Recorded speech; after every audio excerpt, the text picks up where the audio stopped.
Hello guys, welcome to my channel oh my dish. আজকে আপনাদের জন্য নিয়ে এসেছি একদম মজাদার টক ঝাল মিষ্টি জাম্বুরা মাখা আর পেয়ারা মাখার রেসিপি। সচরাচর দুপুরবেলায় এই টক ঝাল মিষ্টি মাখাগুলো খেতে খুবই ভালো লাগে। আপনারা যারা এখনও আমার চ্যানেলটি সাবস্ক্রাইব করেননি তারা এক্ষুনি সাবস্ক্রাইব বাটনটা ক্লিক করে দিন। আর আমার আজকের ভিডিওটি সম্পূর্ণ ভালো লেগে থাকলে অবশ্যই লাইক দিয়ে পাশে থাকবেন। তাহলে চলুন আর দেরি কিসের, ঝটপট পেয়ারা মাখার রেসিপিটা সম্পূর্ণ দেখে আসি। প্রথমেই একদম ফ্রেশ দুইটা পেয়ারা নিয়ে নিয়েছি। পেয়ারাটাকে ভালো করে ধুয়ে নেওয়ার পর এবার আমরা পেয়ারাটাকে কাটা শুরু করে দেব। পেয়ারা মাখার জন্য আমরা পেয়ারাটাকে একদম ছোট ছোট টুকরো করে ফেলবো। ছোট করে কাটার কারণে পেয়ারার ভিতরে একদম মশলাগুলো সব ঢুকে যাবে। পেয়ারাতে প্রচুর পরিমাণে ভিটামিন সি রয়েছে, যা আমাদের শরীরে রোগ প্রতিরোধ ক্ষমতা একদম বাড়ায়, হজমে তো সহায়তা করে, সাথে আমাদের চোখের দৃষ্টিও একদম ভালো রাখে, আর রক্তে শর্করার মাত্রা তো নিয়ন্ত্রণে রাখে, যা ডায়াবেটিস রোগীর জন্য খুবই উপকারী। আপনাদেরকে পেয়ারার গুণাগুণ বলতে বলতে আমাদের পেয়ারা কাটা সম্পূর্ণ শেষ হয়ে গিয়েছে। এবার আমি একটি বড় বাটিতে টুকরো করে রাখা পেয়ারাগুলো সব ঢেলে নিচ্ছি। এখন রেডি করে ফেলবো পেয়ারা মাখার মজাদার সব মশলাগুলো। সবার প্রথমেই পেয়ারা মাখার জন্য দিয়ে দেবো 1 চামচ লবণ, এরপর দিয়ে দেবো বিট লবণ, কাশ্মীরি রেড চিলি পাউডার দিয়ে দিচ্ছি 1 চামচ, সামান্য চিনি দিয়ে দিচ্ছি 1 চামচ। ঝালটা আর একটু বাড়ানোর জন্য এবার দিয়ে দিচ্ছি চিলি ফ্লেক্স 1 চামচ। এবার তেঁতুল দিয়ে দিলাম 2-3 কোয়া। এবার সরিষার তেলটা দিয়ে দিলাম।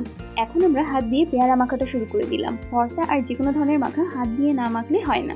হাত দিয়ে মাখার কারণে এর স্বাদ আরো দ্বিগুণ বেড়ে যায়।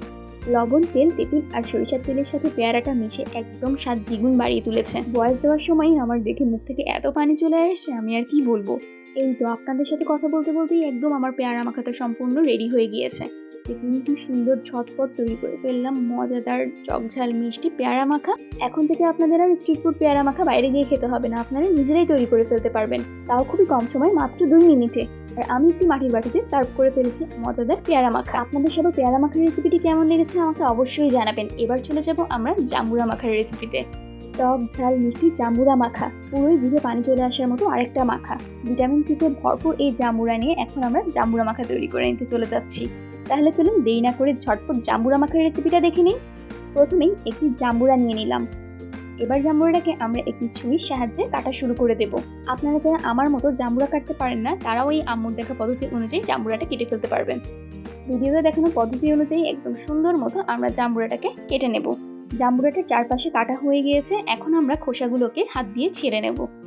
একটা একটা করে সবগুলোই আমাদের ছেঁড়া হয়ে গিয়েছে।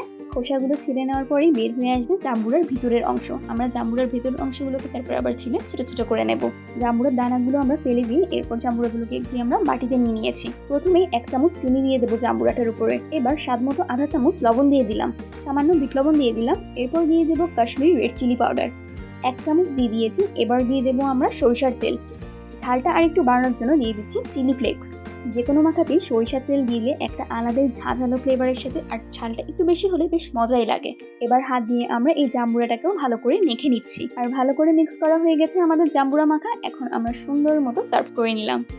দেখলেন তো আপনারা, মাত্র 2 মিনিটে জাম্বুরা মাখাটা আপনাদের সামনে রেডি করে ফেললাম। তাহলে এবার আপনারাও আপনাদের বাসায় তৈরি করে ফেলুন টক ঝাল মিষ্টি জাম্বুরা মাখা। আজকে তো আপনাদের সাথে ভিটামিন সি সমৃদ্ধ 2টা মাখা রেডি করে দেখালাম, একটি পেয়ারা মাখা আর একটি জাম্বুরা মাখা। আপনাদের কোনটা বেশি ভালো লেগেছে আমাকে অবশ্যই কমেন্টে জানাবেন। আপনারা যারা এখনো আমার চ্যানেলটি সাবস্ক্রাইব করেননি তারা এক্ষুনি সাবস্ক্রাইব বাটনটা ক্লিক করে দিন। সবাই ভালো থাকবেন, সুস্থ থাকবেন আর ও মাই ডিশের সাথেই থাকবেন। আল্লাহ হাফেজ।